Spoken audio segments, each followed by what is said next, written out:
ከነገ ሰኞ ጀምሮ የኢትዮጵያ መከላከያ ሰራዊትና ፌደራል ፖሊስ በአፋጣኝ ወደ ትግራይ እንዲገባ መወሰኑ ተሰማ።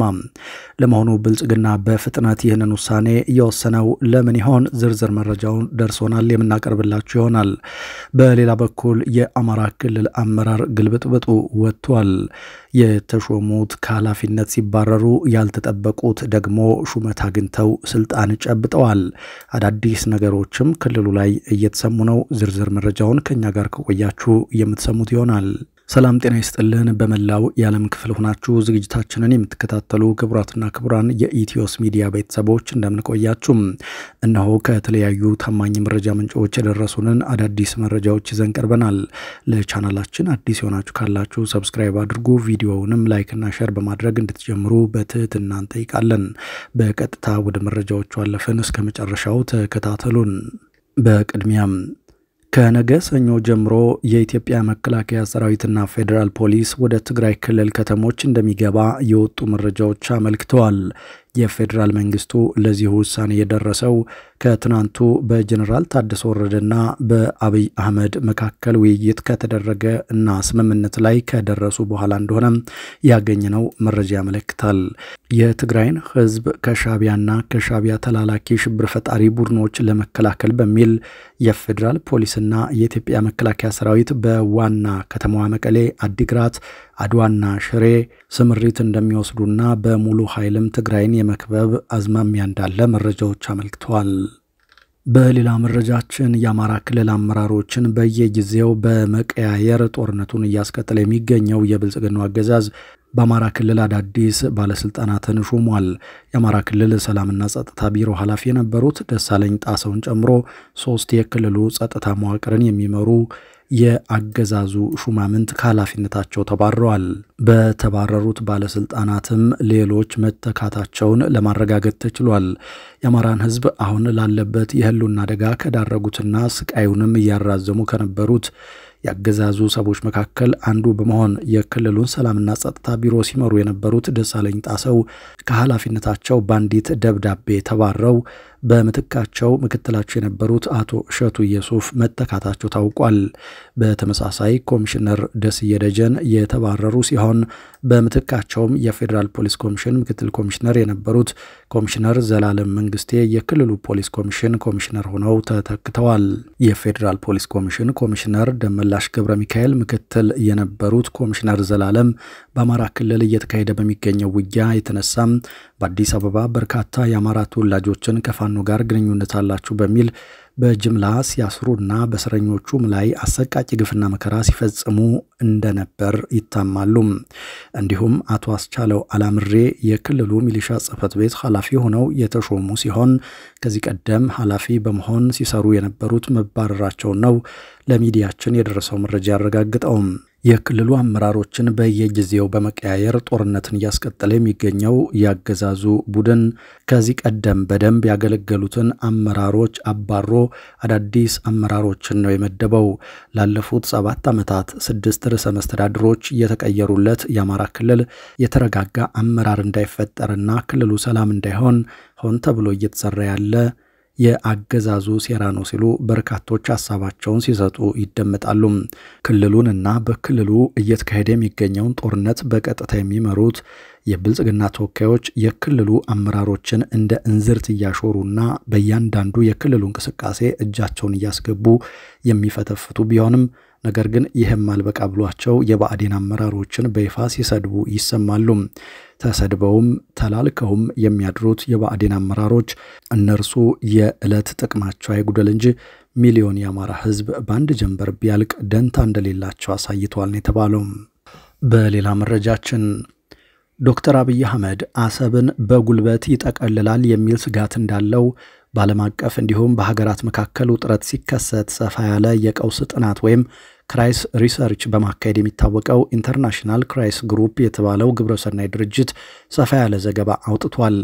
ይህ ግብረሰናይ ድርጅት ዋና መቀመጫው ቤልጂየም ብራሰልስ ሲሆን ዋነኛ ዓላማው በሀገራት መካከል ውጥረት ሲነግስ ጦርነትን ለማስቀረት፣ ሰላምን ለማውረድ እንዲሁም ለተለያዩ ሀገራት የፖሊሲ ጥናቶችን በማካሄድ ይታወቃል።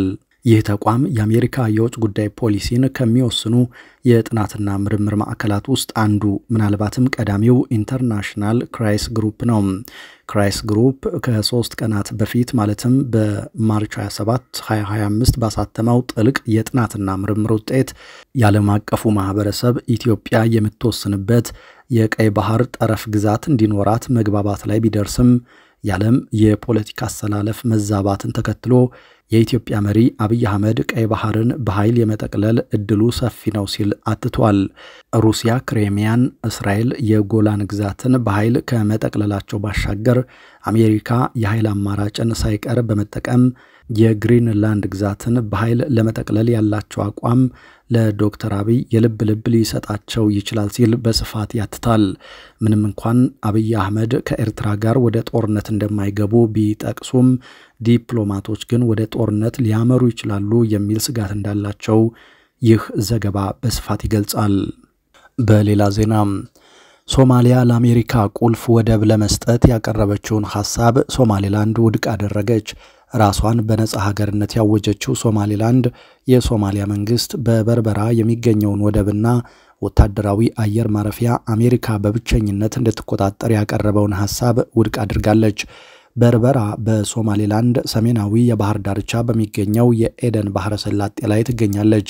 እንደ አውሮፓውያን አቆጣጠር በ1991 ሶማሊያ ወደ እርስ በርስ ጦርነት ስትገባ ነጻነቷን ያወጀችው ሶማሌላንድ ተቋሞቿ ሞቃዲሾ በችሮታ የምትሰጣቸው አለመሆናቸውን ገልጻለች።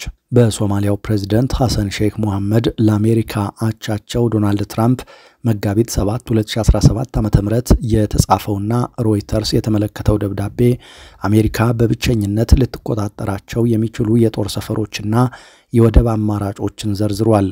እንደ ሮይተርስ ዘገባ ከሆነ ፕሬዝዳንቱ አሜሪካ በብቸኝነት እንድትቆጣጠራቸው ያቀረቡላቸው ባሊ ዶግሎና በርበራን በጦር ሰፈርነት እንዲሁም የበርበራና ቦሳሶ ወደቦችን ነው። የሶማሊያው ፕሬዝዳንት በዚሁ ደብዳቤ ላይ አራቱም የቀረቡት አማራጮች የአሜሪካ የደህንነት ስራዎችን ያጠናክራሉ ሲሉ መግለጻቸው ተዘግቧል። የሶማሌላንድ ውጭ ጉዳይ ሚኒስትር አብዲራህማን ዳኢር አዳን ተስፋ የቆረጠ አካል እርምጃ ነው ሲሉ ደብዳቤውን አጣጥለውታል። ትራምፕ ሁለተኛውን የስልጣን ዘመናቸውን ከመጀመራቸው በፊት በነበሩ ጭምጭምታዎች ሶማሌላንዳውያን አሜሪካ ለ34 ዓመታት ያህል በዲሞክራሲያዊ መንግስትነት ለቆየችው ሶማሌላንድ እውቅና በመስጠት በዓለም የመጀመሪያዋ ሀገር ትሆናለች የሚል ተስፋ ሰንቀው ነበር። ሚስተር አዳን ለደብዳቤው በትዊተር ገጻቸው ላይ በሰጡት ምላሽ ለሶማሌላንድ የሚሰጠውን እውቅና ለማስቆም ማድረግ የሚችሉት ምንም ነገር የለም ብለዋል። የአሜሪካ የቅርብ አጋር የሆነችው የተባበሩት አረብ ኤሚሬትስ ንብረት በሆነው ዲፒ ወርልድ የሚመራው የበርበራ ወደብ በቅርቡ ማስፋፊያ ተደርጎለታል። ሚኒስትሩ ለሮይተርስ እንደተናገሩት አሜሪካ ሞኝ አይደለችም፣ በርበራ ወደብን በሚመለከት ከማን ጋር መነጋገር እንዳለባት ታውቃለች ብለዋል። ሶማሊያ ከአልቃይዳና ሌሎች ታጣቂዎች ጋር በምታደርገው ውጊያ አሜሪካ መረጃ በመስጠትና የአየር ድብደባ በመፈጸም ትልቅ ሚና ትጫወታለች። በደቡባዊና መካከለኛው ሶማሊያ የሚገኙ አካባቢዎችን የሚቆጣጠረው አልሸባብ የአልቃይዳ አጋር ነው ተብሎ ይታሰባል። ሞቃዲሾ ትራምፕ በመጀመሪያው የስልጣን ዘመናቸው እንዳደረጉት የሚሰጡትን ድጋፍ ይቀንሳሉ ብለው እንደሚሰጉ ታዛቢዎች ይናገራሉ። በታህሳስ ወር የሶማሊያ መንግስት በአሜሪካና ሶማሊያ ግንኙነት ላይ ተገቢውን የምክር ድጋፍ ለማግኘት በሚል ከአንድ ከፍተኛ የዋሽንግተን አማካሪ ድርጅት ጋር ለ1 ዓመት $600,000 ስምምነት ተፈራርሟል። የሶማሊያው ፕሬዝዳንት ሐሰን ሼክ መሐመድ አሜሪካ በብቸኝነት እንድትቆጣጠራቸው ያቀረቧቸው ባሊ ዶግሉና በርበራን በጦር ሰፈርነት እንዲሁም የበርበራና ቦሳሶ ወደቦችን ነው። ይህም አሜሪካ በቀጠናው እንደ ቻይናና ሩሲያ ያሉ ተፎካካሪዎቿ ላይ የበላይነት ይሰጣታል ተብሏል። እነዚህ ስልታዊ ይዞታዎች አሜሪካ በቀጠናው የምታደርገውን ተሳትፎ የማጠናከር እድል ይሰጣሉ። የማይቋረጥ ወታደራዊና ሎጂስቲክ መዳረሻዎችን ለአሜሪካ በማረጋገጥ ሌሎች የውጭ ተወዳዳሪዎች በዚህ ወሳኝ ኮሪደር ውስጥ እንዳይገኙ ይከላከላሉ ሲል ደብዳቤውን ዋቢ አድርጎ ሮይተርስ አስነብቧል። የተወደዳችሁ አድማጭ ተመልካቾቻችን ከኢትዮስ ሚዲያ ለዚህ ሰዓት ያዝናቸው አዳዲስ መረጃዎች እነዚህ ነበሩ። ከቆይታ በኋላ በሌሎች መረጃዎች ድጋሜ እንገናኛለን። እስከዛው በያላችሁበት ሰላም ጊዜ ተመኘን።